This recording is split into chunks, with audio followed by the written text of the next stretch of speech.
we would always look at disparate impact of how our statements affect one people or another. We would always look at what is the effect of your statement, not necessarily what is the intent of your statement. We would always look at what is the percentage of people affected or impacted by a statement. We would always look at how much does the truthfulness of your statement play into how much we might perceive the bigotry of the statement to be. Like, all of these things are things we would consider for any other bigotry, but for the anti-Semitic stuff, we don't ever consider that now. It has to be like, for you to be anti-Semitic, you have to say, I hate the Jew. I hate the Jew. And if you don't say that, everything else can fly. You can make statements that are the equivalent of saying 90% of Jews are evil people, should be. They all support genocide, and they like something has to be done with all of them, and all of them are part of like the Zog conspiracy and blah blah blah. But as long as you say Zionist, it's okay. I hate the Jew. You can literally say that. Everything else can fly. You can literally. You can say whatever you want, but because it is dealing with like anti-Semitism, it doesn't count. It's just crazy to me. But I think people should be cognizant of that at least. True. Which is that they be sad, I would say. Do you feel like it's a scary time to be Jewish, Dan? Wait, what would you say? I'm asking Dan if he feels like it's a scary time to be Jewish. First off, I can say the answer is yes, and I can say that I live in a very Jewish area, and I still get to talk with a lot of Jewish people here, and all of them are very frightened, absolutely. And I think that if the net cause of whatever is going on, that American Jews are genuinely scared, I can say that what's going on with a lot of Democrats and a lot of what's going on in the country, if the end result is you have a population that's incredibly fearful, I think that that is something that should give people pause. If they're saying, "Oh, I don't hate all Jews. I just hate Zionists. Zionists scum. They should all be murdered."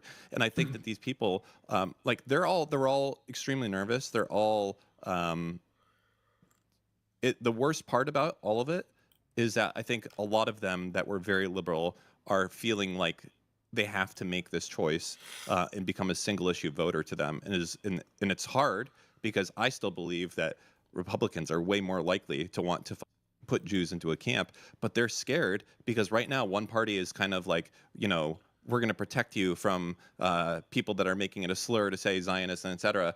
And it's for them, it's nervous. And I don't want to say for people to think that this is unlikely. I'm not saying these are my views, but these are definitely views of Jewish people that are, what's the word you would say? Like non-practicing and practicing Jews. So just regular, Reform Jews as well as Orthodox Jews. I talked to them, and all of them are, Orthodox Jews kind of already went Republican, but the Reform Jews, they were always Democrats. And a lot of them are like, well, I guess I have to become a single issue voter. I have to be like the person, all I care about is abortion rights. So that's why I'm Republican, because I think that you shouldn't be able to kill your baby. Like, to a lot of these people, this wasn't their singular cause, and now it absolutely is. Vink, do not ever rush me again. You know what? You're banned for today for watching the show. If you continue to watch the show, you're doing it without my consent. You will be a racist. I'm just telling you right now. right?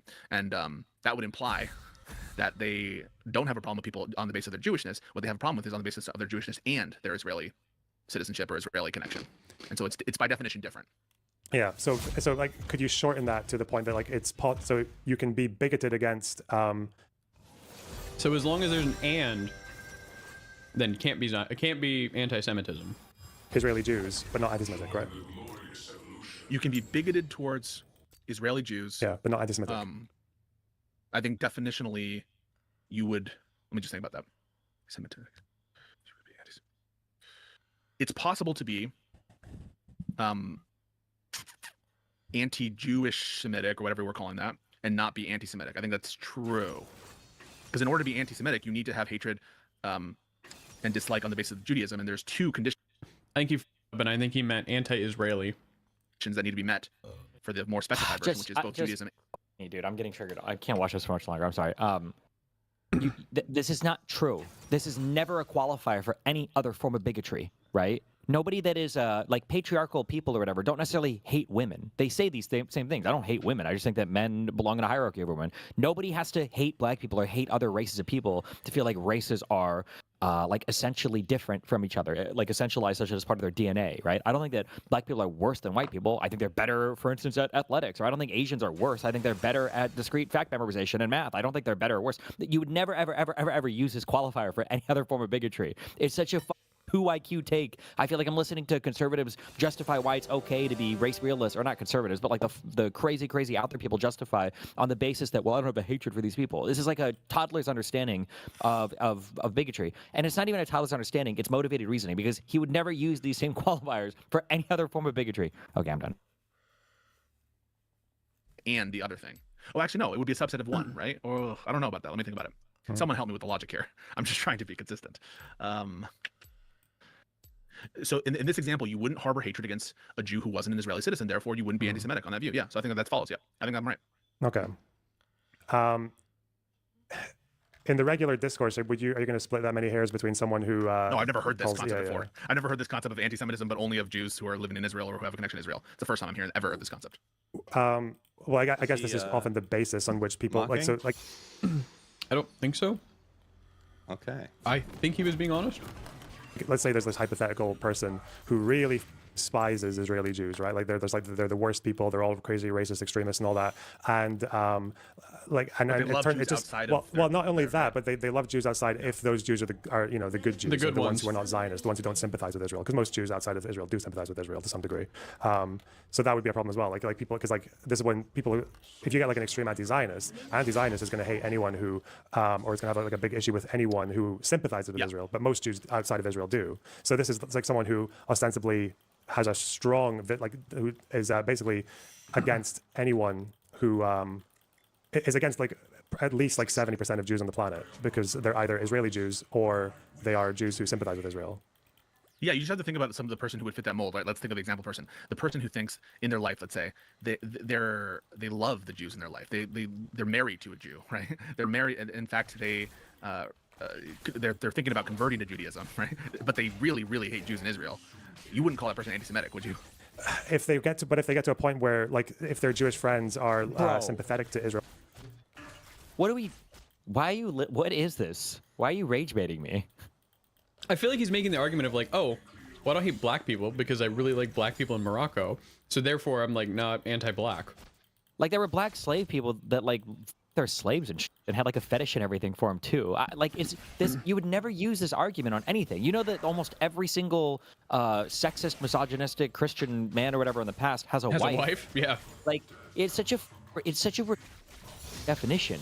Do you understand that most racism isn't necessarily born out of just an evil hatred for another race? Most of it comes from, I think they are different, and then here comes like the racism, right? That black people are fundamentally different, that Asian people are fundamentally different. Like this is where most of it comes from.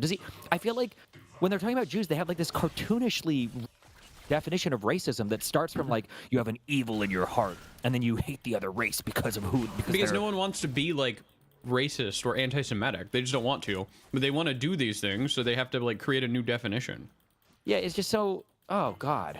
Yeah, or they think Israel has a right to exist or some shit like that, then and then they're like, well, that's a bit of a deal breaker. I'm not really like, you're just too genocidal or too some people will say that people who are Zionists should be treated the same as Nazis, right? Conditions, but let's say that they don't fulfill those conditions. Let's say in the absence of you making it so that they fulfill those conditions, but in their life they're going to marry a Jew, they want to convert to Judaism. I don't think that you would call that person anti-Semitic, right? Definitionally. Well, they want to convert to Judaism, but like the only Jews that they'll tolerate are ones who are anti-Zionist, which is okay. Then this is where I get, so this is where I'm not sure. This is a very narrow, specific concept. He leaves the call every time. Call someone like that anti-Semitic in the general sense. It would be like anti-Semitic in a more specific sense that is not necessarily inclusive of anti-Semitism more generally. It's a further specification. It requires something else. You know? That's why I'm not sure if it does, and I'll tell you why. It's because, and I think the reason that people find it very hard to disconnect these two things is because it's not like Israel and Zionism is not just people who happened to be Jewish or happened to be Jewish living in an area. Like their being there is kind of like an intrinsic part of like the Jewish story, of like Jewish history. Like that half of the world's Jews in the 20th century. What you mean by intrinsic history? Can you just clarify what you mean by that? It's part of their intrinsic history? It's like an intrinsic part of Jewish history. As in like Jews, because of the way the rest of the world treated them. Prominent in their identity? That it's like important to them? No, I'll just go through the sentence and you can see if it makes sense. because of how they were treated by the rest of the world, most of the world's Jews found themselves in a position in the 20th century where they didn't really have anywhere else to go. You know, some of them found a life as a minority in what was left of Europe after World War II. A good number of them went to America, but for the rest, they pretty much all of them had to go to Israel. Like for half of the world's Jews, that's what happened. So half of the world's Jews literally just like went to Israel, where there was like pretty much just their historic homeland and like nothing, and they just built it from like the ground up. It's pretty crazy. Not in like a crazy mean way. I just mean like it's crazy that I feel like they had to go and create their own spot to feel safe. Oh, you're being sarcastic. I get it. Wait, I'm not. Oh, no, it is. Oh, wait, are you not? No, Okay, I'm yes. not. I'm not. It is crazy what the Jews did. Like Tel Aviv, like was for the most part nothing, right? Like the Jaffa was there, and Steve knows more about this than I do. But like there was a lot of development that happened in a very hostile land for sure. Yeah. They didn't really have much of another choice. And when they were there, obviously, then they were faced with the other issue of existing either in a Jewish state or just existing as a minority under like a different nationalism that was very hostile to them. So to me, like Zionism is just like it's like a very intrinsic part of Jewish history to the point that like it was survival for half of the world's Jews. It was that or you're fucked. I'm trying to understand what you mean by it's an intrinsic part of their history. Like it's an important part of their history. Oh my that they care a lot about, God. or that it's like it happened. As in, it's like it's a product of, as in it happened to them because they were Jewish. Like, Is that what you mean by intrinsic? The word. yes, that's what I mean intrinsic? by intrinsic. Yeah. Okay, so it's an intrinsic part of their history because it emanates as a result of bigotry real that they quick, experienced.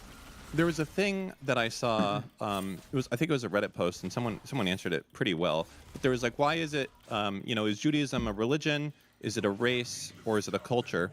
And It's all three. And the response that someone said is that because Judaism is such a older thing, that it's actually kind of an ancient thing where it's a people that have a shared culture, heritage, and origin, and that we don't really see that type of thing anymore, and that's why it's unique, and that's actually like the Am Yisrael thing. The AM is the meaning of having that shared belonging or that shared trifecta, if you will, of what that is.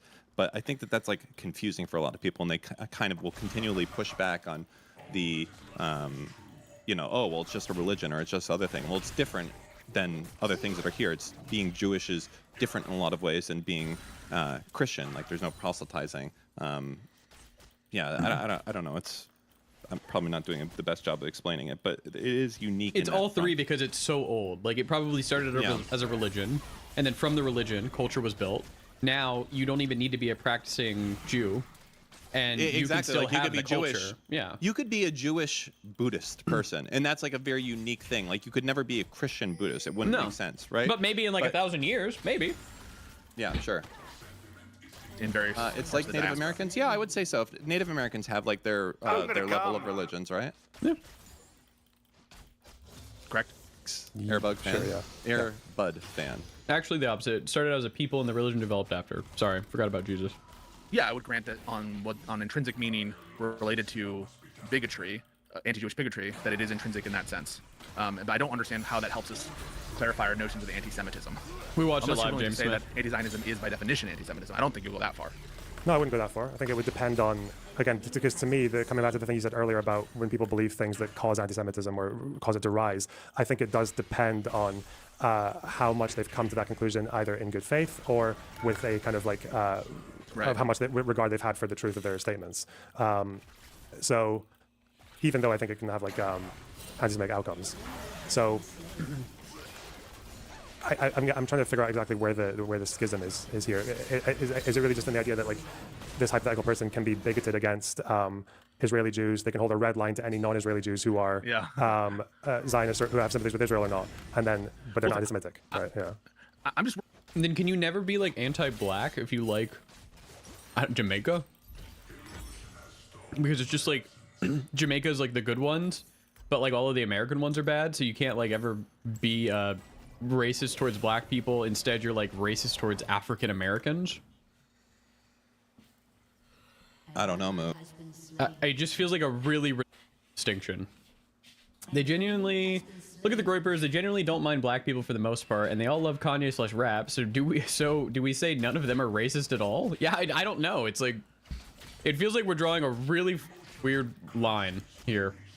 Working with this like example that you raised, which frankly, maybe there is such people who exist who are able to disconnect their beliefs about Jews, but also maintain a hatred which is dependent on Judaism.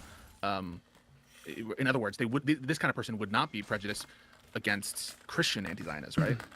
They wouldn't be prejudiced against Christian anti-Zionists. So if the kid who's, oh, go ahead, Steve. Okay.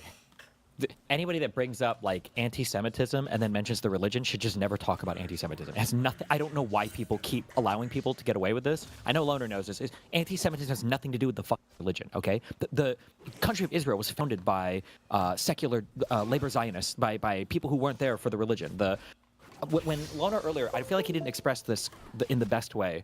When Loner earlier said that Zionism was like an essential part of Judaism or whatever, or Jewishness, when there was the diaspora, when all the Jews were scattered from the Middle East and they lived throughout the world, the Jewish people had a concept.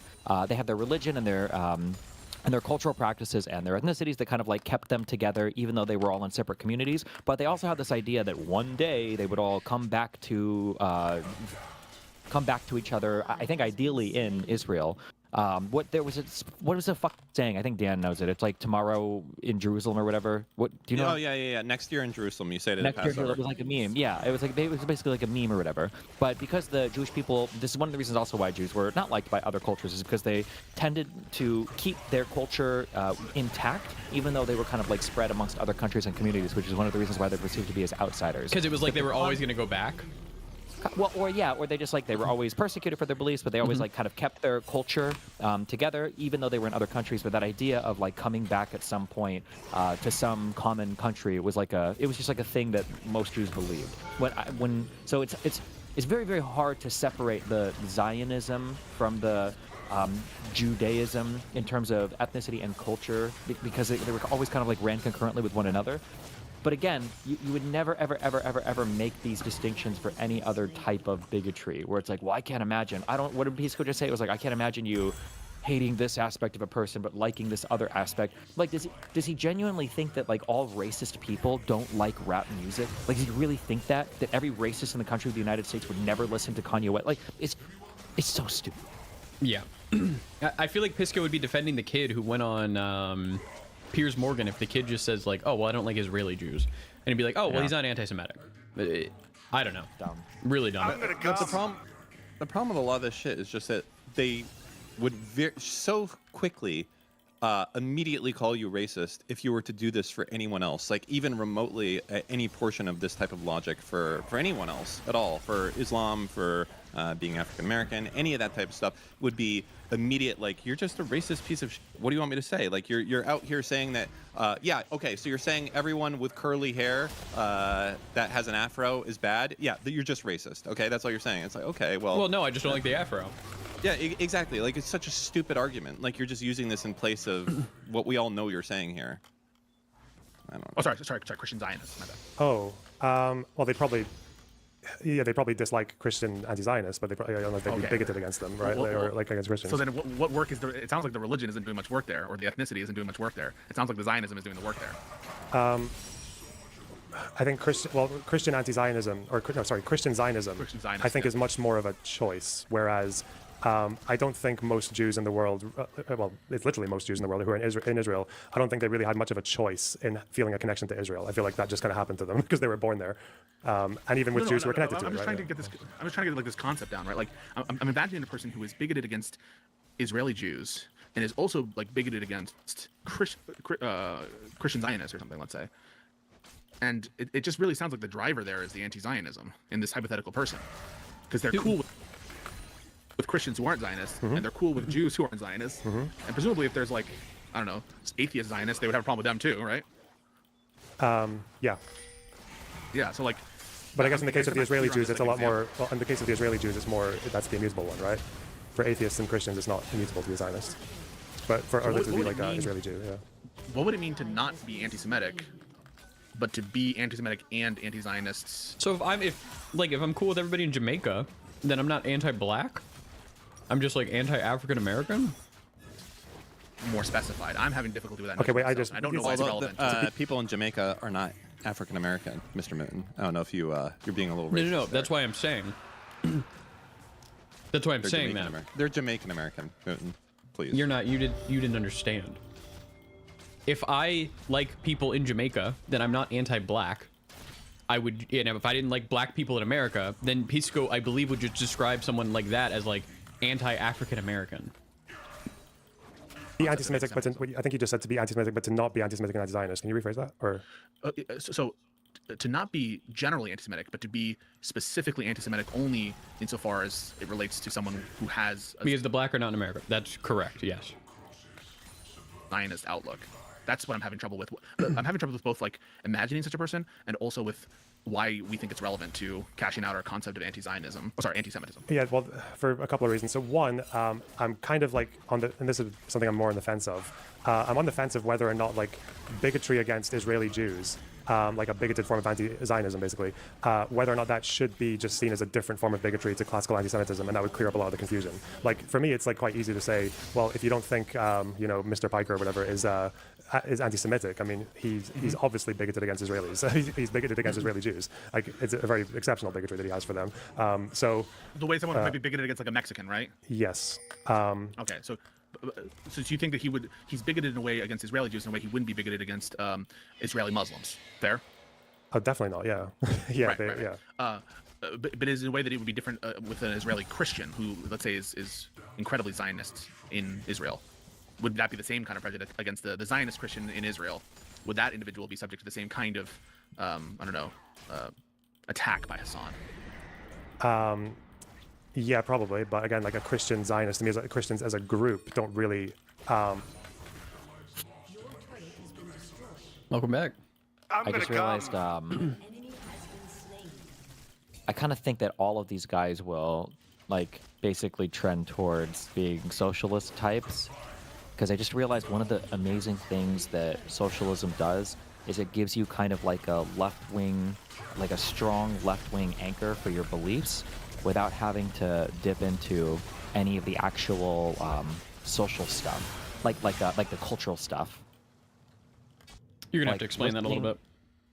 So one of the things that progressives, like when the party was pushed very far left, like in the peak woke era, the thing that progressives were pushing the hardest on were things like trans rights, cultural things, yeah, or like minorities. I think I can like mostly summarize with the term identity politics. Yeah. And then the understanding that a lot of different types of identities can impact the way that you experience the United States. I think that for people like listening just to the way that Pisco talks here, I don't think he has any concept whatsoever of any type of intersectional understanding of anything or any type of like minority understanding of anything. And this kind of like trying to logic lord your way through like bigotry, I think is unfortunately, I'm sounding woke now, but it's like it's a uniquely white thing to be able to do that because you have no firsthand concept of how any of it works, and then you've never put in any of the work to try to understand how any of it works. But then for the socialist shit, it's like very, very easy to grasp onto that because it's identity it's all class. Agnostic. Yeah, you don't have to worry about what a person looks like at all. I feel like a lot of these I'm sorry, I'm sounding so woke, but like I don't think it's a coincidence that all of these like lefty type creators are like young, wealthy white men, and that all of them are having a lot of trouble seeing any of the issues with any of these upcoming like socialist type things. I don't think that's a coincidence. And I don't know if that's going to change because I don't see a mechanism for it because it's just so easy to not have to ever worry about it. Because they've never had to actually like deal with it themselves. Yeah, and then you don't have to like you don't really have to learn about it unless you're like in the woke era. I guess my pushback would be like I don't think Pisco would be classified as white. Do you? In America, yes. In America, yeah, but I'm talking I guess broader. Well, it doesn't matter. It just matters what your lived experience is, right? Sure, yeah. I've had some people tell me, I'm not joking, okay, I've had some people tell me who are from other countries that like, I guess because of the fact that my hair is brown and curly, they're like, oh yeah, I could tell that you were maybe like a little Cuban or blah, blah, blah. But like in the United States, I've never in my life, I've never, ever, well, the only place where I've felt or experienced any kind of like hatred towards my upbringing or whatever would be from the lefties when they call me Gusano. But aside from that, in the real world, I've never, ever had any pushback related to my race before. Yeah, same. I can't think of one time. Unless it's like my Mexican side of the family making fun of me for being white. Or I guess like whiter. But that's like a... I think... Fuck. I bet this will be a bigger thing. Thing to go forward.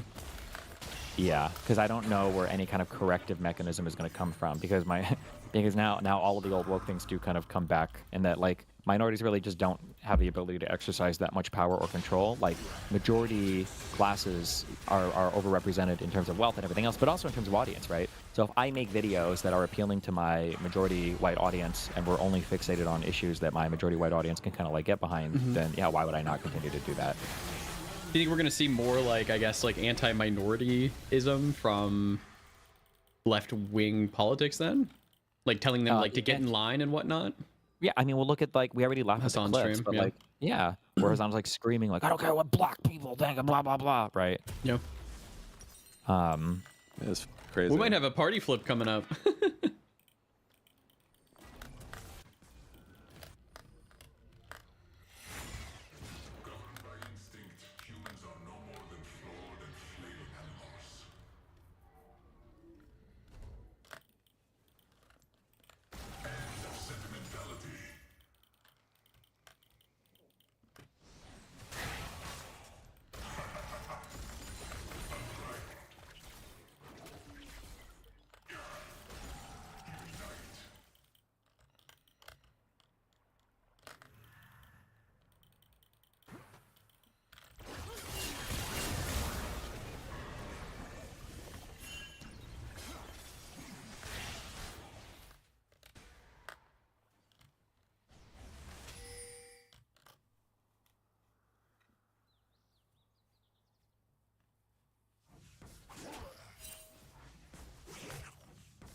Destroyed a turret.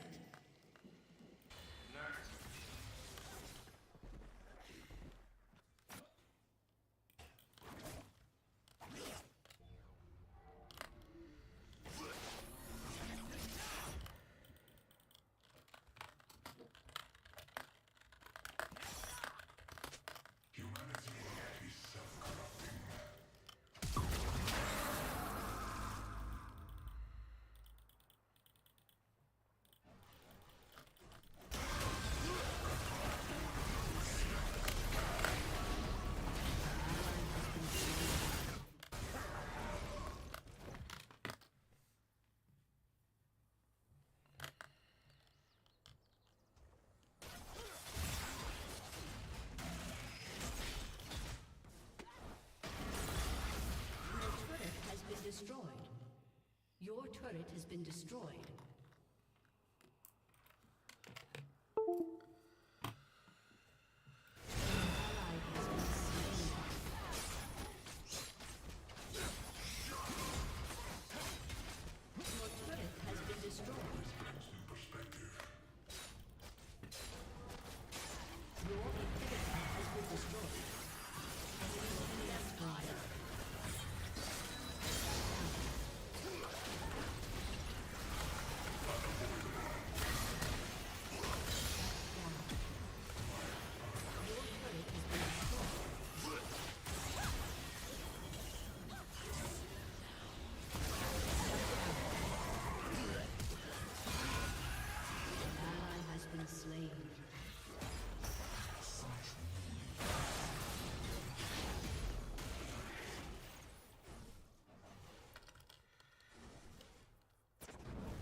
kill.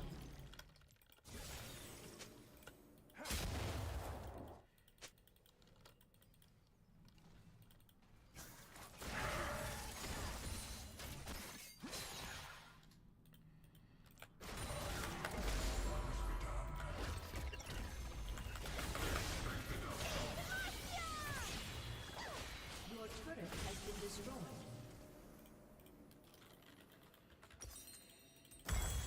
An ally has been slain.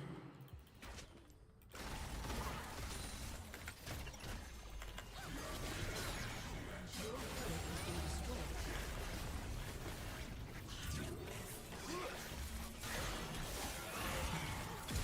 turret has been destroyed.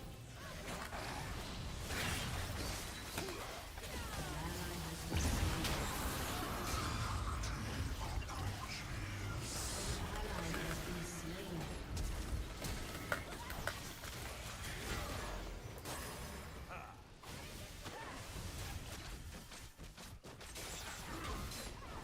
Your turret has been destroyed. What is going on with my mouse? Shut down. Shut down. Defeat.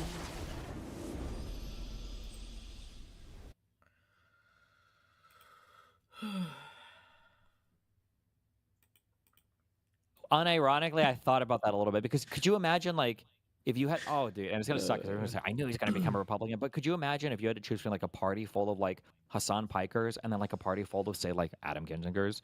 Yeah. Like that's an easy pick for me. Like Yeah. I guess I'm on the pro-life side now. I guess, Fuck me. But like I mean like that's an easy. I wouldn't even have to think twice about How much what of party I'd the be on. was it when did the parties flip? Was it JFK?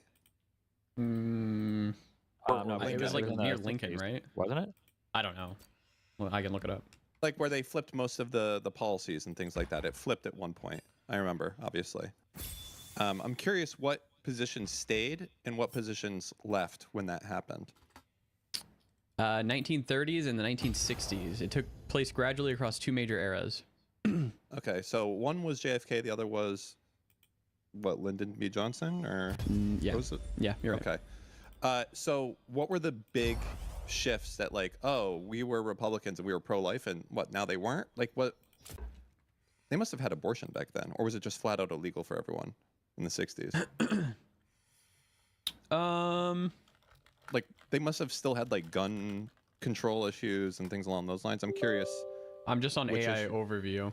Yeah, that's, Republicans listen, they'll shifted know. towards opposing federal intervention and championing free markets and business conservatism, while Democrats became associated with modern liberalism and a larger federal safety net. That's the 1930s economic shift, and then the civil rights shift in the 1960s. The Southern realignment. This alienated many white conservative Southern voters who had historically voted Democrats in the Civil War. Over the subsequent decades, the Republican Party's Southern strategy successfully courted these voters, turning the American South into a Republican stronghold. Yeah, but what positions was it that the slave owners were like, I love Democrats, and then they're like, you know what, I'll give them up? Like, what did they used to stand for? Something that was great for slave owners, or what? My guess would be racism probably was a big one that moved them to the Republicans. I just don't like. I can't imagine any like. Imagine like tomorrow, like Republicans are you know what?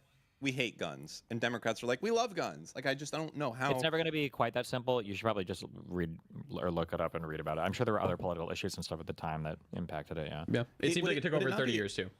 Would it not be more likely though that we would see like there used to be another party inside of America that was more dominant, I think, than the Republicans. What the was it called? The Whigs or something? Hold on.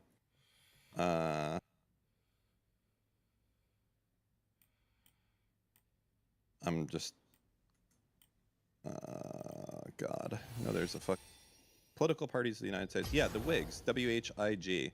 And then we had, I guess there was Federalists, but that was way at the beginning. So was Whigs, actually. And then we had a Union president with Andrew Johnson. I just wonder if there's place for, I don't want to say a third party, but a party to like, what about if you created a party that took all of the positions that most Americans have and kind of created this third party with it, I guess. So what would that be? That would be like, sensible immigration policy, sensible criminal policy, probably some immediate place on taxes, and then a lot of the democratic views, wouldn't that just weep? Because like I think a lot of Democrats still side with the Republicans on immigration and crime. So shouldn't that be the goal there? I don't know where you land on things. I mean, yeah, like it probably abortion. would. The problem is nobody can say no to the lefties. For some reason, we just cannot. It is. I wonder if there's a strategy there. By the way, you could probably do way better with this than I can. But the idea is, just because someone has Democratic in their name doesn't mean we would not canvass or invite into the tent, so to speak, the Green Party. Why would you do it with the DSA? They're nothing like us. They're completely opposite from the party. The only thing the same is that they have Democratic in there. If there was the Republican Socialist Party, we wouldn't expect them to be in there. I think it's just because they have the word Democratic that we even let them in the first place. We should treat them like the Green Party. Like, we don't let Jill Stein come hang out with us, right? That's someone that siphons away votes. We should treat them like the enemy, not have a serious conversation with them. But I don't know how the best way to make people feel like the DSA is no different than the Green Party, as opposed to what they like to say is that we're not like the Green Party, we're like the Tea Party. You know, we're a part of the Republicans. We're just the flank of it. And it's like, no, it's way different than that. Someone's saying Macron made his party. I don't know how he did that. It'd be good to find that out. It feels like the Zionism is doing the work here, right? Not really, because again, for a Christian as a group, because bigotry does come down to groups, Christians don't really have to be Israeli. For Jews who are born in Israel, they kind of have to be, like, they don't really have that much else choice. Like, some of them can go and get like dual citizenship and all that, but as far as it goes with like the whole point of like as a collective, they don't really have another place to whether they do or not, right? Like, it could be true that they don't have another place to go. That would just be like, I guess, some additional, mitigating circumstance that we should like be more sympathetic to them. But why does it change like these concepts, right? Like, would you classify like anti-Zionism itself as a form of bigotry? I don't think you would, right? No, I don't think it's a form of bigotry, no. Oh my God. Sorry. Keep in mind that this is from the same group of people. Anti-Zionism. He just no understanding about. Well, it would be bigotry, no? You're literally asking them not to like have their own place. Like, well, like on a very, very, very, very, very strict level, maybe you could say it's not bigotry. But then like the easy reverse of this would be like, oh, okay, so if you're anti-Islam, is that bigotry?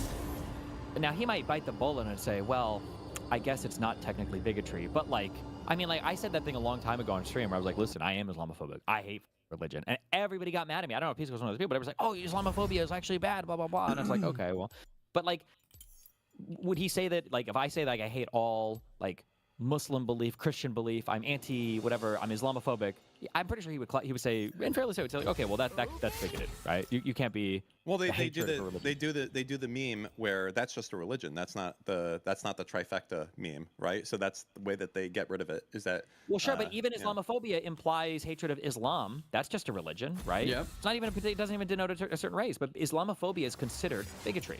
Yes. Yeah, exactly. I mean, yeah. Right, but the idea of being anti-Zionist is that you can kind of covertly say that you dislike Jewish people and be as hateful as you want to them, because it's like, oh, it's there's Christian Zionists. Boom. Dan solved. Saltman is the money behind this operation. Someone should take a Hassan clip ranting about Israel and replace Jews with Muslims or any other ethnicity. Since it's not anti-Semitic, it shouldn't be Islamophobic. I think I also did that. Yeah. Like, all of if we were analyzing this from a neo-Nazi perspective, we're way over the needed threshold to qualify for all of our like essential anti-Semitic tropes, right? Like, we don't have Jews secretly controlling Nazis will say that Jews secretly control the government, whereas all of the lefties now just say it's AIPAC is the single determining factor in every single election. And also, AIPAC does secretly coordinate with and collaborate with the Israeli government. And they do have a huge determinative impact on U.S. elections. Like, this is everything you need for like your bog standard anti-Semitic theories is right here. Like, every single part is here and working. And do you think that Hassan would be prejudiced against Israeli Jews who are not Zionists? No, but I don't really think that really exonerates. It doesn't feel like he's being bigoted. Look at the Scott Wiener guy.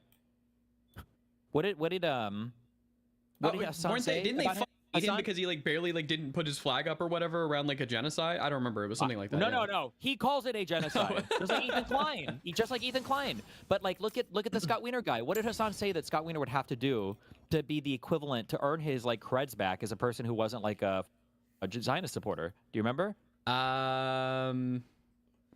Not off the top of my head. Didn't he say like he'd have to vote against like all of the like aid to Israel or whatever? Or did he go further than that? Weak. Worse than that. He said that the guy would have to support pro-Hamas. That's what it is. In order for it to be which the is equivalent. crazy. So like what the fuck are we doing here? Today I was let go from my Democratic consulting job for participating in an event that also featured Hassan the Hun, which my employer decided was, quote, offensive and also unprofessional. I'm looking for any and all opportunities in Democratic/liberal politics. If that's true, that's a big rip bozo. Oh, I also, Brian said he was going to remove that thing and they'll never post it something again. So.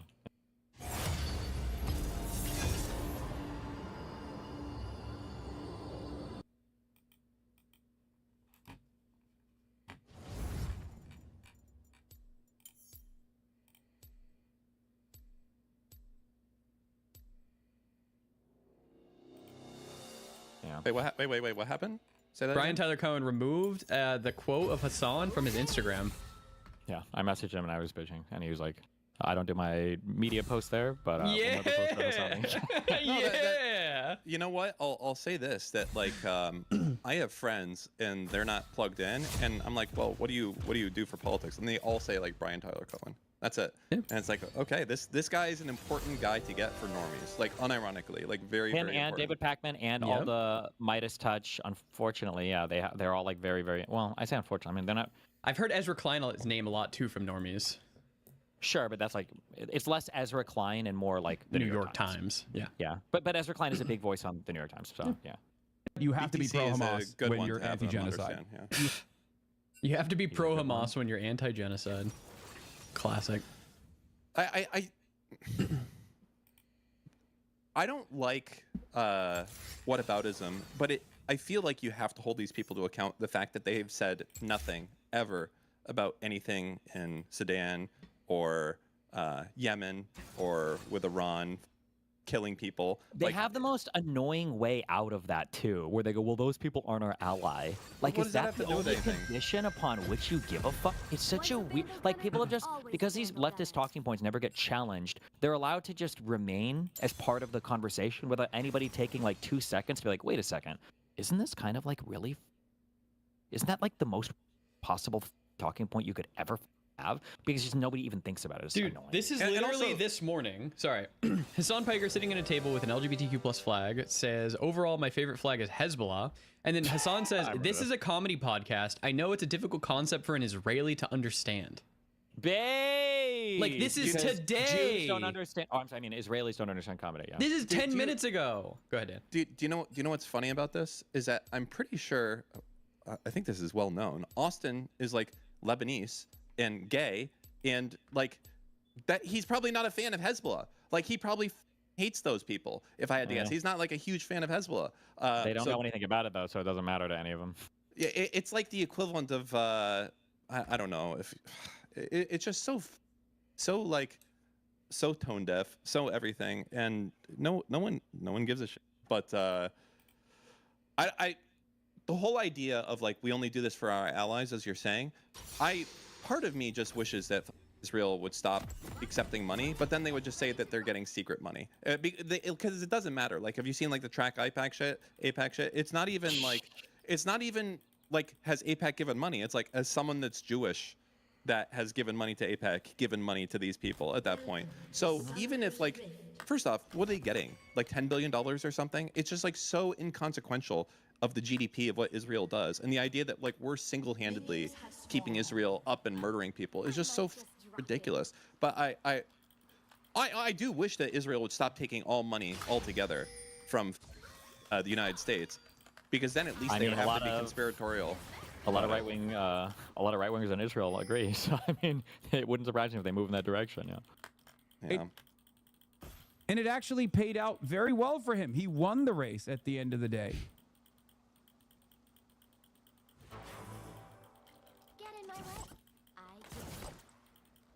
That's it. This is an operation right now by a lot of establishment figureheads to see if Abdul's pliable to their demands. That's what they're testing out. Okay? The private conversations that he may or may not be having, and I don't know, I haven't asked him, with party bosses and officials that I'm certain are probably asking him behind closed doors, like, what the fuck is, why are you hanging out with this guy? This guy's a fucking real danger. Sure. Yeah, this guy has a 9/11 poster that he just framed a week ago behind him. That guy. The guy who never apologized. The Finkelstein interview with... PSA 10 out of 10. The Finkelstein interview... with the Finkelstein having that fuck Kamala Harris poster behind him the entire time. Yeah, it's just so, like, this... That's the problem with all of this. It's just no one ever calls this to account. Like, he's not sorry for the America Does 9/11 thing. He blamed it on being ESL. And then he hangs a poster a week ago behind him. He just loves terrorism. That's it. That's all there is. There is nothing else to it. He loves terrorism and hates democracy. And hates the Democrats. Well, no, I could say he hates democracy. He wants us to be in like an authoritarian. He wants like probably not Bernie Sanders anymore. I don't know who it would be. Maybe himself at the charge of some dictatorship, throwing everyone who's an unbeliever in a camp. This dude is not an anti-Semite. Of course, people are presenting him as such. They're presenting me as such as well. It's totally ridiculous.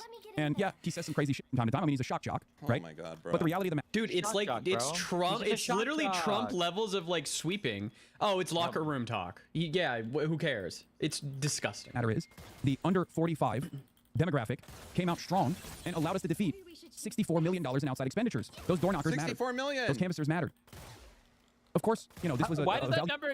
This is why I know every the day number is not accurate. I'm sure they must have spent something. I'm sure, but like I don't know what that number is, and it changes every time somebody brings it up. I had one guy call me out on Twitter saying that like, oh, you think the voter fraud thing, or do you think that UMich guy made a huge determining, or like hugely determined the outcome of the primary election, but you don't think $30 million of APEC money did? And then somebody else tweeted me like, I think Keith mentioned like 60 million, 60, and then I've heard 60, million. 70, yeah. Yeah, like I feel like it goes up 10 million every time it's mentioned. Like the fuck. People asset to the campaign. You guys are being fucking ridiculous. Because that's ultimately the calculation at play here. And more importantly, it would just look terrible for him if he were to be like, I'm so sorry. I'm so sorry. I shouldn't have done this. It would look terrible for him, not because I'm popular. He will do that, by the way. And Hassan will cope. We'll see. He'll do it. He will have to do it. The attacks if he from wants to win in Michigan, I feel like he probably will have to. Like, I mean, that's... You don't know how insane these ads are going to be from the Republicans. They're going to murder him. If they actually do their homework, talk about getting blackpilled on thinking there's any secret anything running any part of our political system. Because it's always been like the same, like one or two. Again, and I understand the 9/11 clip is spicy, and it is, but there are better ones that you could play. Also, my audience and everybody else.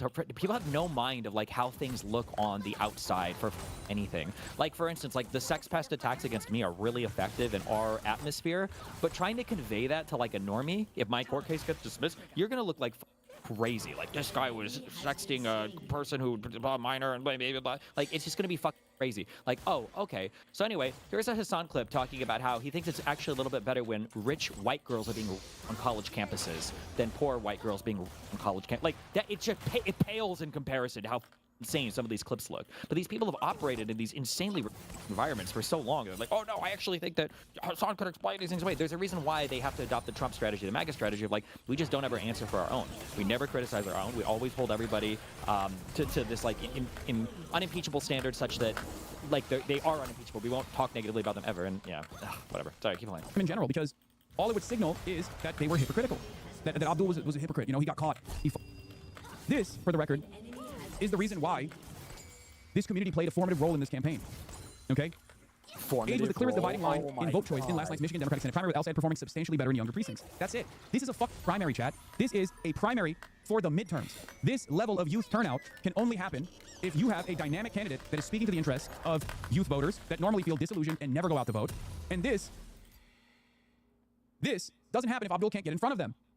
And it's not like these voters are tuning into CNN or MSNBC. They're tuning in here. They're watching the YouTube clips. They're watching the TikTok clips. They're tuning in every day on the broadcast. It's you. They're talking about you when they say this. Keith Edwards, yesterday. Oh, he was trying to signal boost my lawsuit stuff. Yeah. I wonder how many like people just feel running to with these huge document like Google Drives of trying to explain how much of a child I am. Jesus Christ. But another reason also why these attacks don't really work as well against me, or they can work maybe against me, is that I don't try to hardcore align myself with any particular politician. Like, who are you going to go after for me? Like, this guy appeared with Destiny in every... Like, nobody does this. Like, and there's a reason why. Like, I don't demand this from anybody, you know? Like, yeah.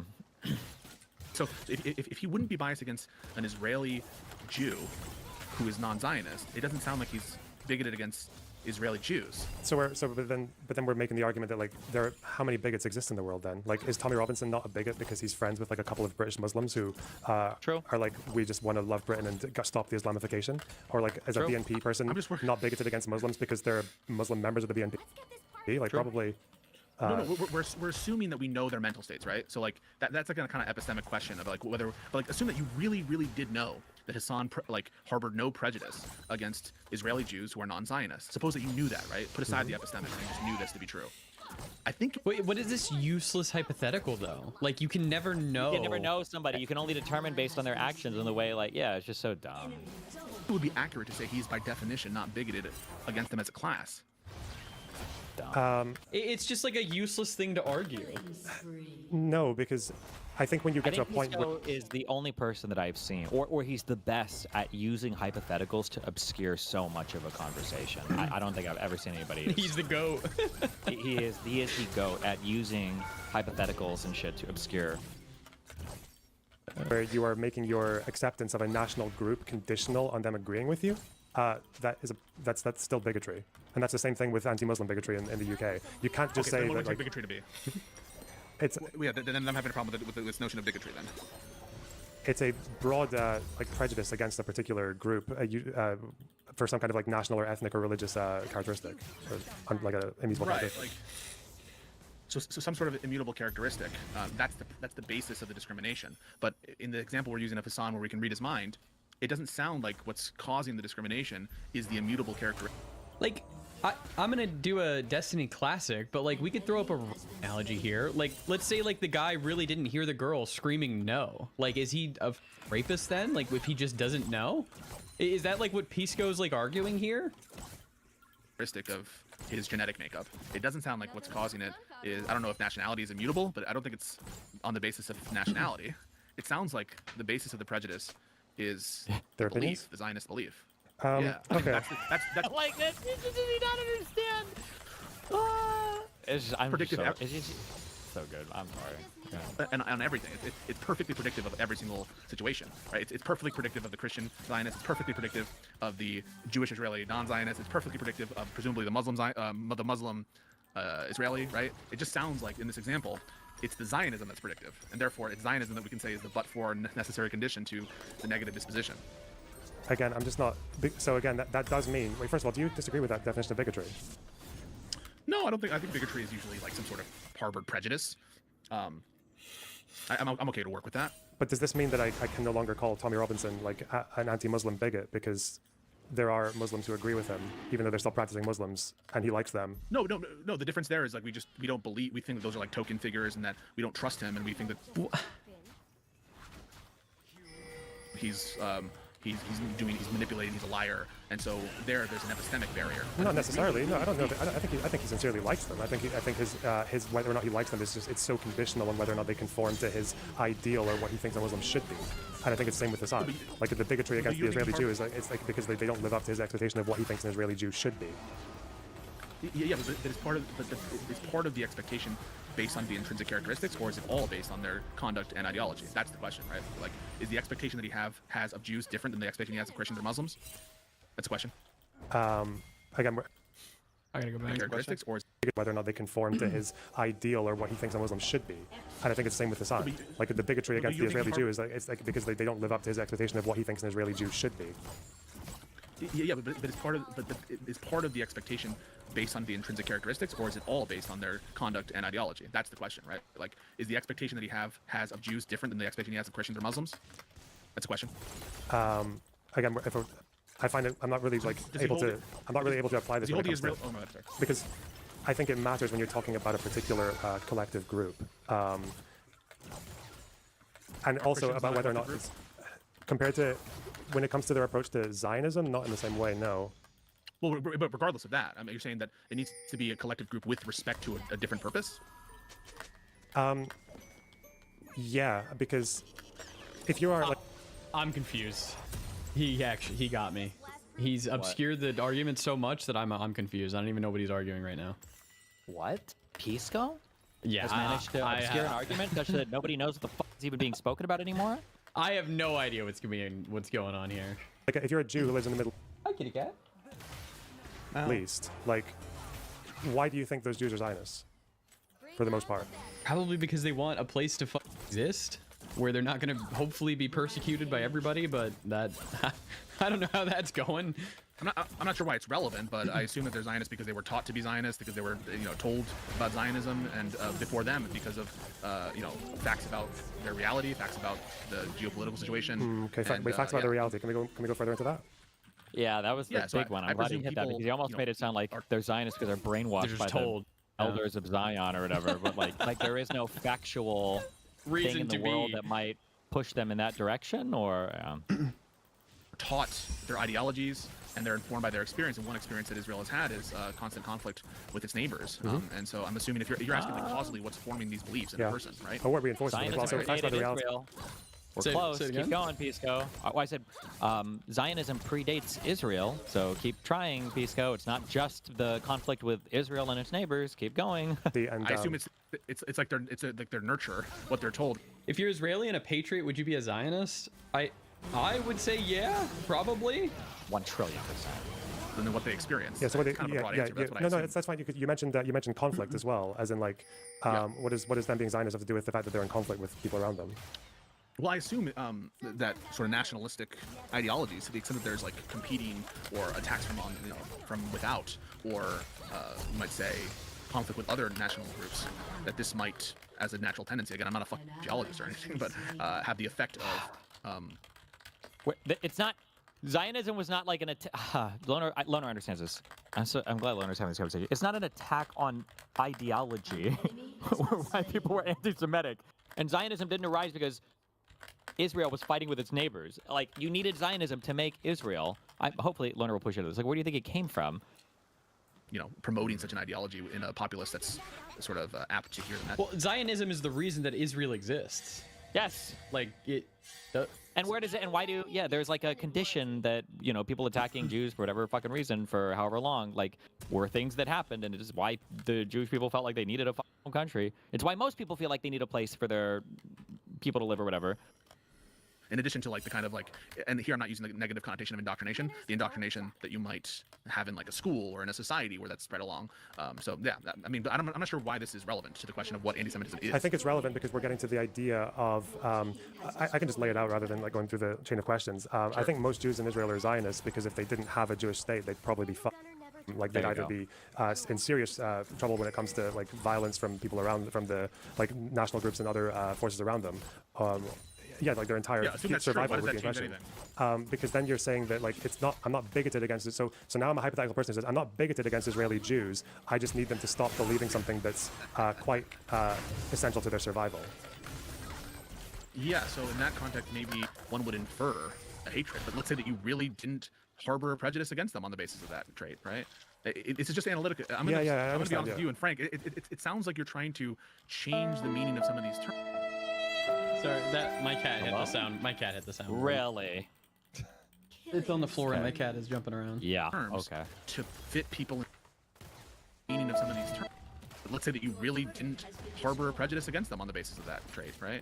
It's just analytical. I'm going to be honest with you, and Frank, it sounds like you're trying to change the meaning of some of these terms. Sorry, that my cat hit the sound. My cat hit the sound. Really? It's on the floor and my cat is jumping around. Yeah. Terms Okay. to fit people in certain boxes.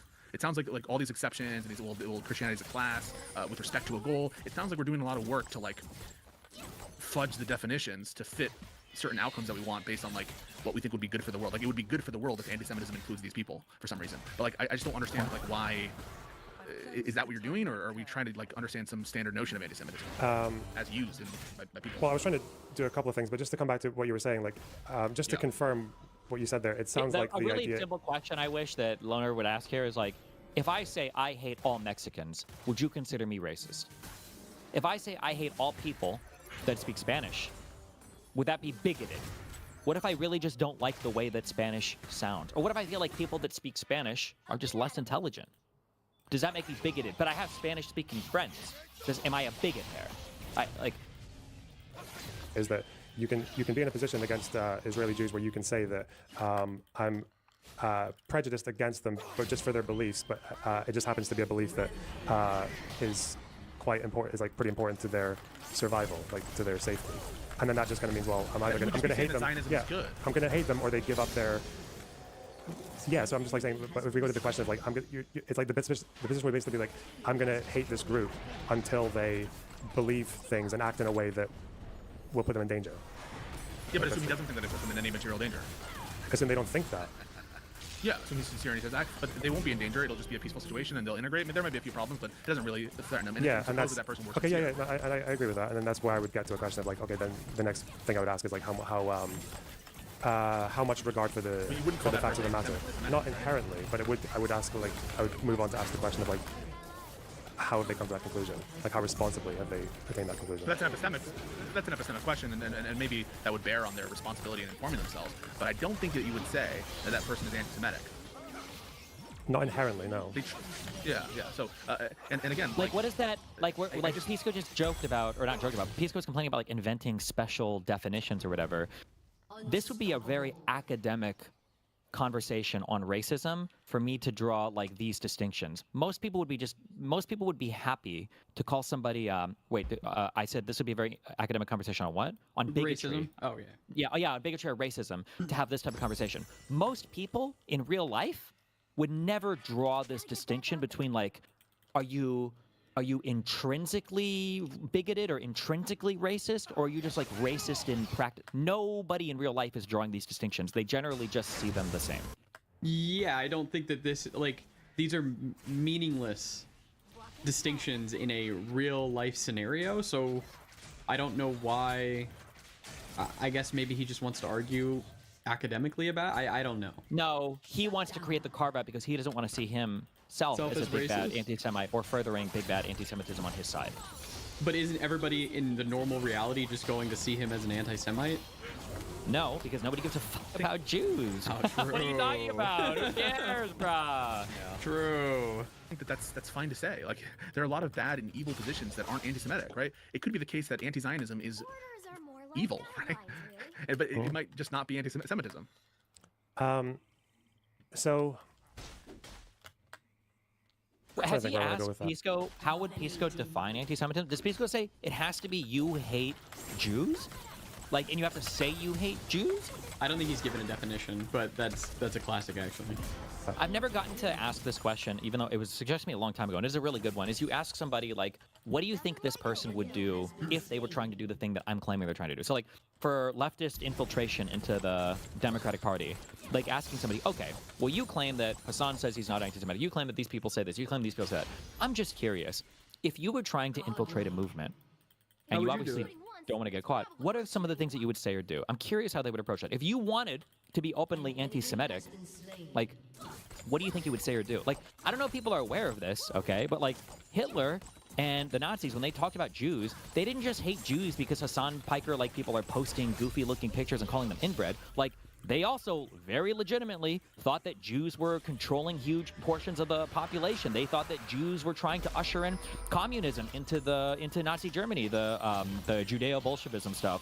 They thought that Jews were responsible for Germany losing World War I, the stab in the back or whatever. They thought that Jews were unfairly trying to punish Christians and profiting from things like usury and stuff. Like, all of the, it's not like the hatred for the Jews came from like, I just hate Jews intrinsically because they're Jews. Like, they had their reasons for hating them too. Most bigots have their reasons for being bigoted. It's not random. And there aren't large swaths of humanity ever at any point in time, even in our worst points in human history, morally speaking. It wasn't like there were just more evil humans on the planet at that point in time. We didn't have more evil people in the United States when slavery was legal. People all have their rationalizations and justifications for believing and doing stupid things. Yeah, and it's still bigoted. Yeah.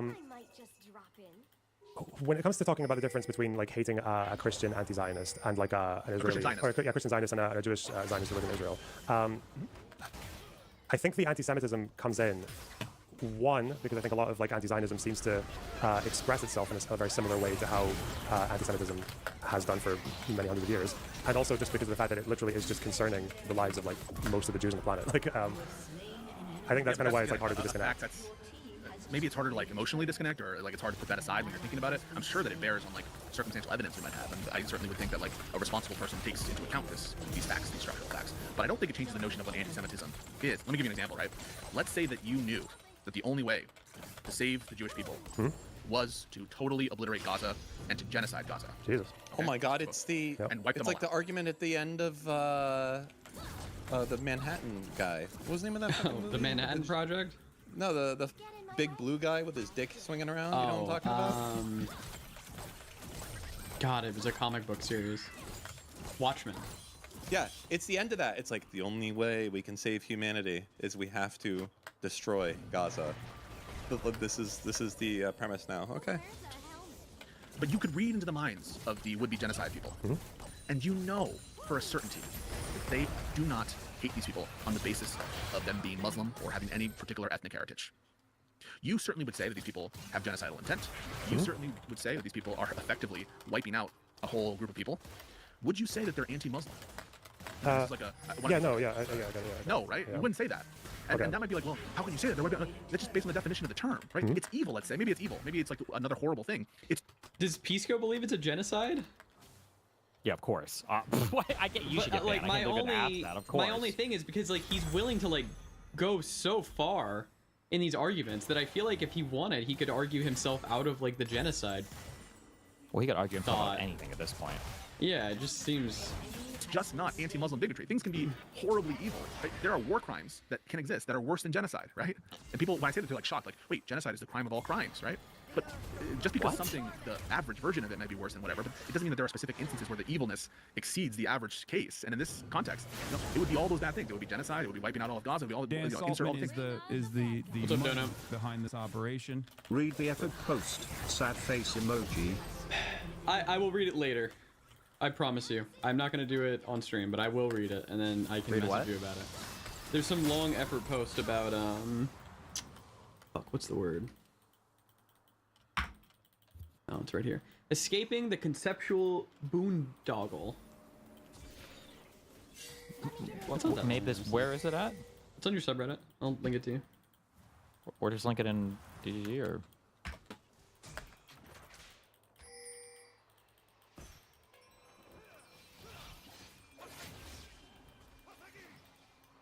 Maybe we should shoot faster. It just wouldn't be anti-Muslim bigotry. But isn't this why we, because then the next thing I would go to is like, it matters why they believe that, surely. But in this hypothetical you constructed, it is the case, and they know it's the case. They have no good reason to think otherwise. Yes. Yeah, that's why. But coming back to the epistemic thing, I don't think it's separate, because like when, if we're talking about why people have bigoted opinions, or why people even just have wrong opinions, this came up when I was talking to Rob Noor, a good friend. We were talking about whether or not Trump is anti-democracy, because in Rob Noor's world, Trump genuinely thinks he won in 2020. Therefore, he's not anti-democracy. He's just got, at best, he's got wrong opinions about an election. But he's in his heart of hearts. But then I would say, yeah, like, you know what let's imagine that the elections were actually stolen. Yeah. Go for it. Like a process argument of some kind? Yeah, it would be, has he pursued that opinion with, but now, with regard to the the process is rigged. Now let's have a genuine opinion that the process was rigged. He has a genuine opinion that the process was rigged, but again, like, where's that genuine opinion come from? Like, that doesn't matter. Suppose it is, again, that's epistemics, but like, let's just assume, right, for the sake of simplifying what we mean here. Say like my Don. Hold on. It's not. Pisco's saying it's just epistemics. It's just epistemics. Does he not think that certain people are more likely to find certain opinions?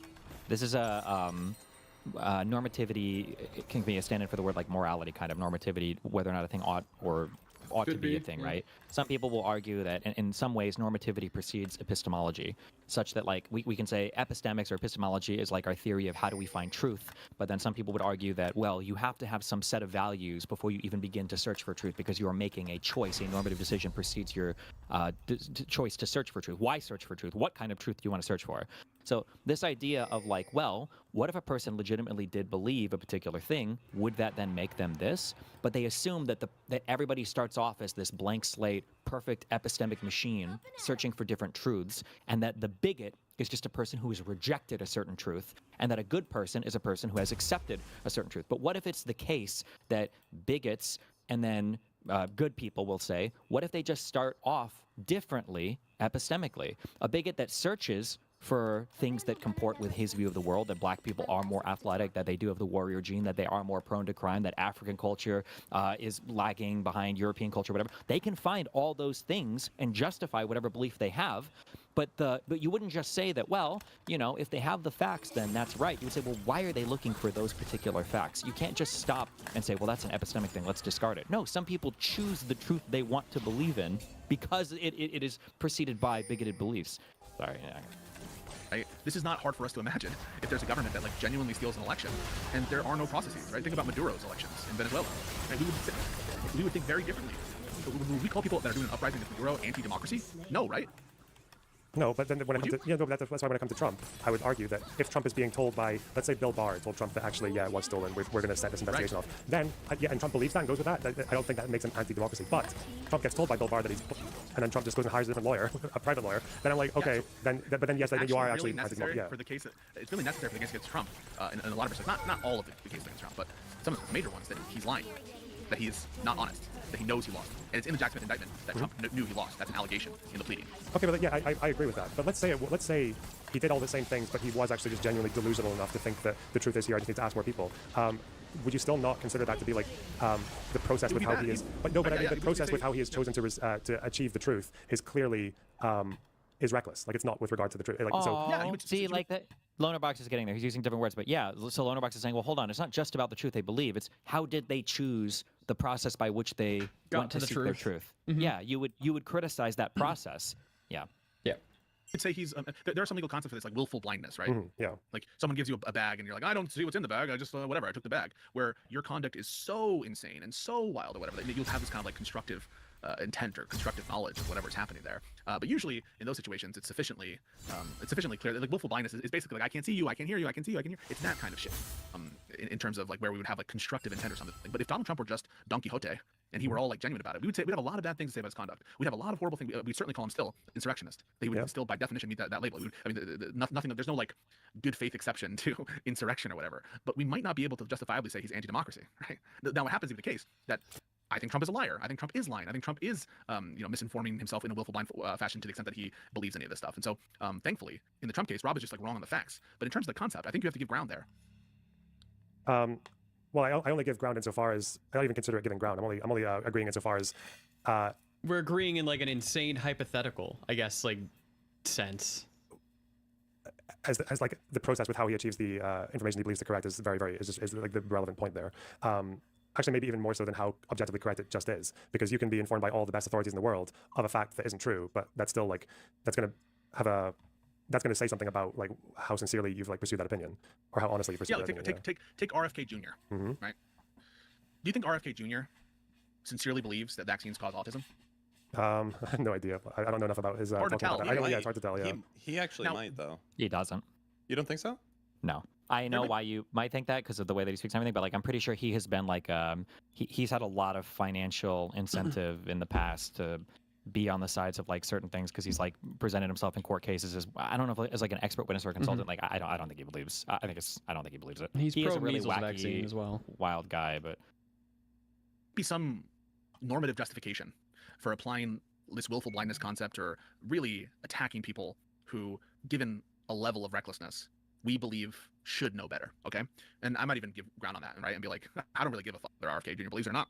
I'm gonna assume. I mean, like, all the time people are trying to debunk him. I think he just had like a CNN thing, and he just does like not even engage in any honest or good way or whatever.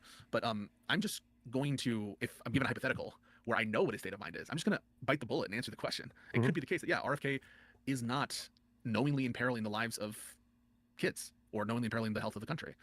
He's just a delusional person. Okay. It just depends on what I think is true. And sure, of course, we always infer intent. And so the question was asked to me, and people are using it as like an own. It's just.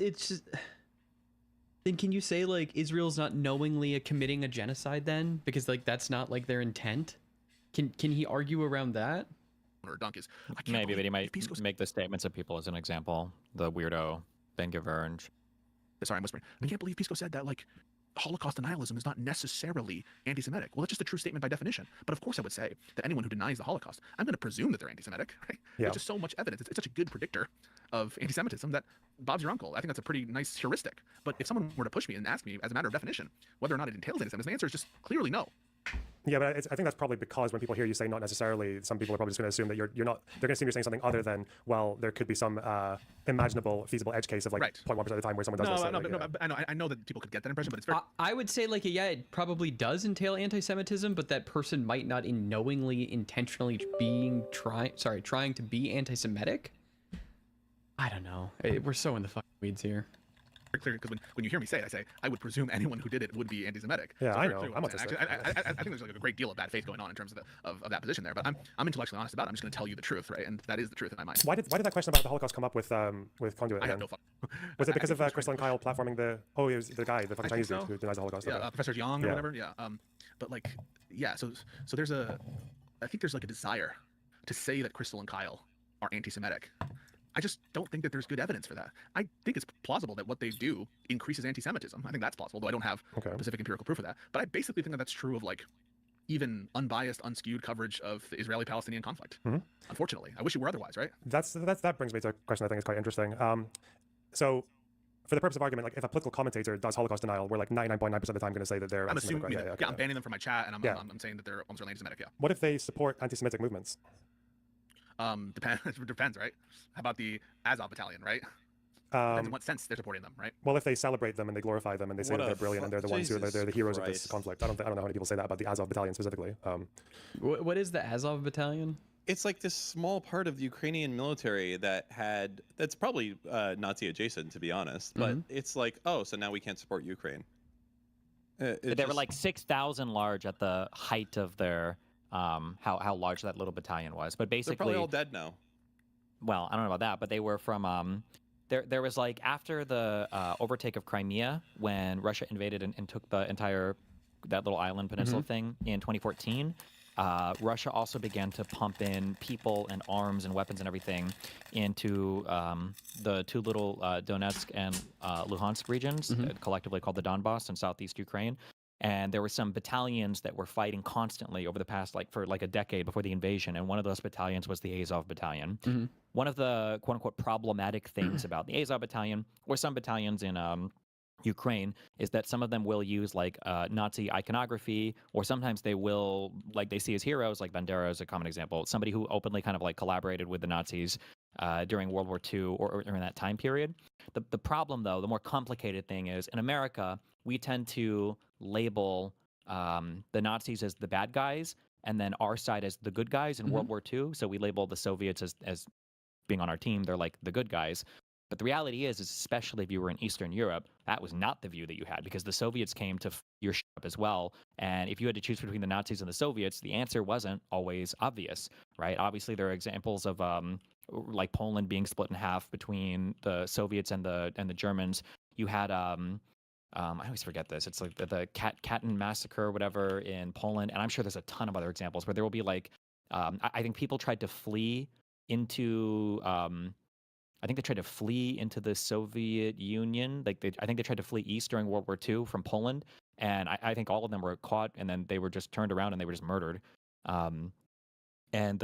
So if you were in Eastern Europe, it was legitimately you were caught between a rock and a hard place, and you would align with whoever the fuck you could to fight off whoever the fuck you could.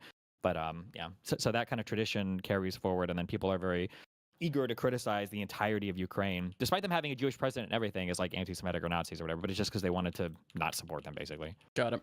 If someone said that about the Azov specifically, I'd probably think they maybe are kind of a bit Nazi. Depending on which Azov, because they changed a lot. If, for example, they gave medals and awarded commendations to members of the Azov Battalion as heroes?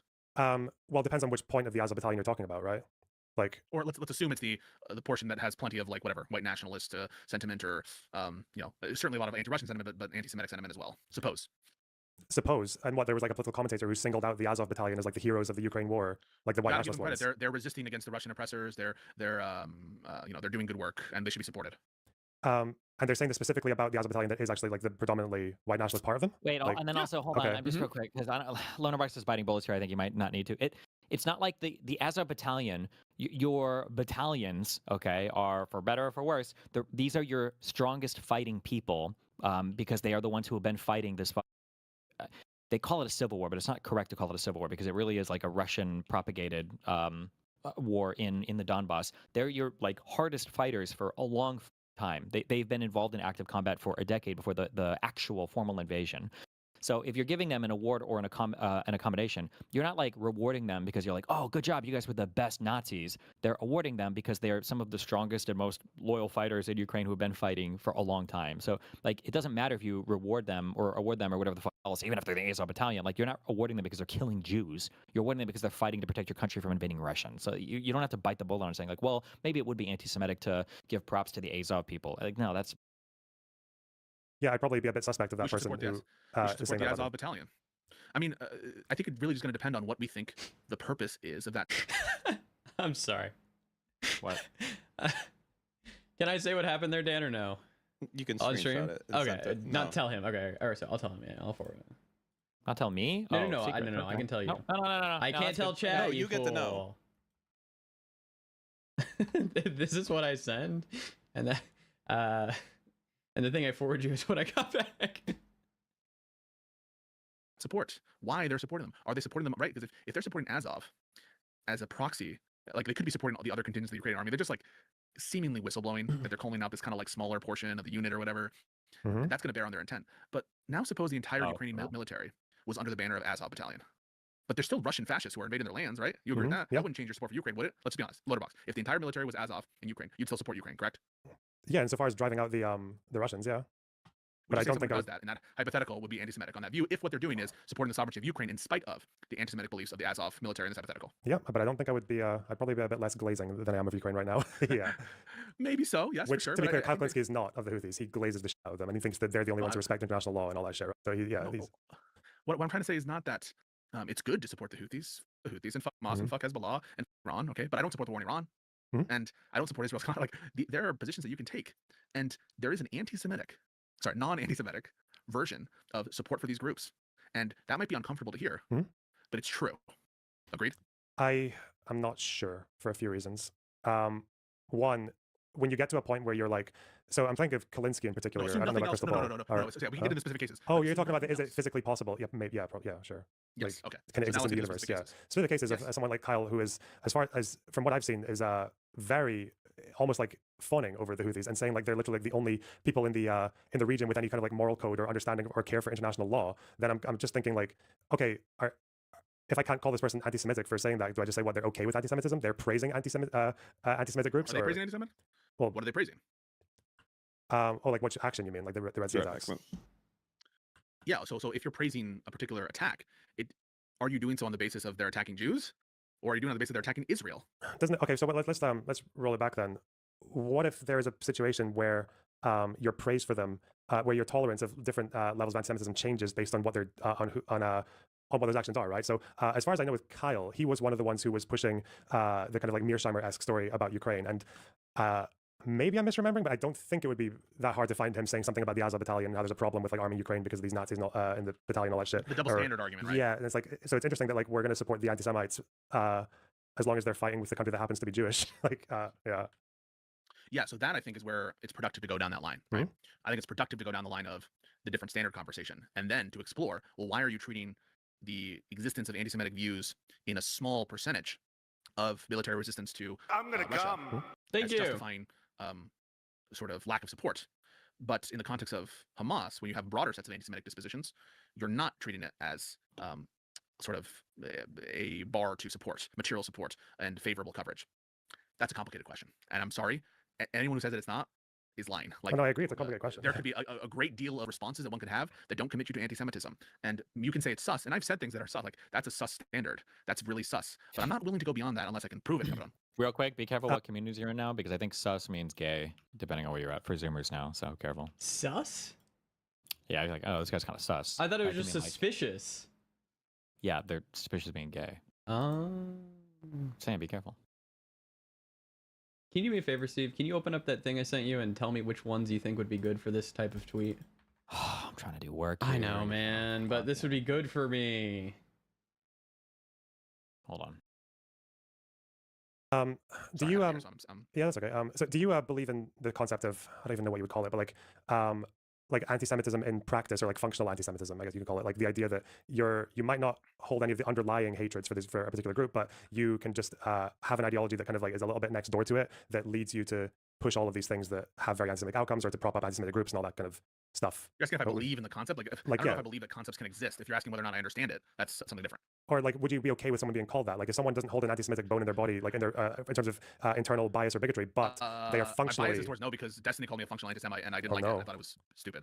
Well, but that's I agree with Pisco here. Actually, I think that using the term functional anti-Semite, I would just call Pisco anti-Semitic. I think you just say that functional anti-Semite is dumb, because it's like functional bigot. You should call him anti-Semitic. Yeah, and he absolutely is. So you think Pisco's anti-Semitic? 100%, yeah. He might be too stupid to understand how or whatever, or doesn't realize it. Maybe in some years he will. Maybe if like Jews become more lefty, he'll suddenly change everything, but 100%, yeah. It seems like we're trying to invoke the baggage of anti-Semitism for actions that could be incredibly benign, like fair coverage of Israel.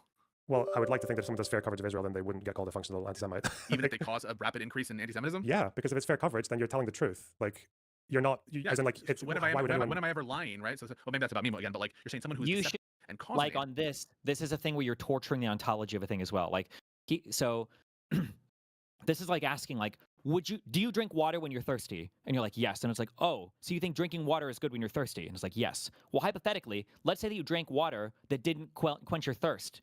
It's like, okay, well, then I wouldn't. So then that means that water doesn't necessarily, well, hold on. An intrinsic property of water is that it quenches your thirst. So when you ask me if I drink water that doesn't alleviate my thirst, would I still drink water? And then I say, no, that's not really saying anything about the concept of water. I don't believe, maybe on the very fringes, I don't believe that fair coverage of Israel would make people anti-Semitic. So I don't think you should bite the bullet on that. Like, well, what if you cover Israel fairly and it leads to anti-Semitism? No. I think there are plenty of ways you can be insanely critical of Israel and the way that the government conducts itself. And you can maybe even speak to the Israeli population at large for the support that they've given for the Netanyahu administration, that none of these things would necessarily increase anti-Semitism. But when you combine coverage of Israel with zog, APAC, 24/7, and that's your biggest talking point, and every single election all across the entire United States, to try to pretend like, oh, well, this is just fair coverage of Israel. Coverage of a certain magnitude is absolutely a type of coverage, and it's not just about the fact. Look at all the black fatigue on X. Those are real stories of black people committing crimes. Would you say that people aren't racist because they're just reporting simply the facts? Like, it's childlike understandings of everything.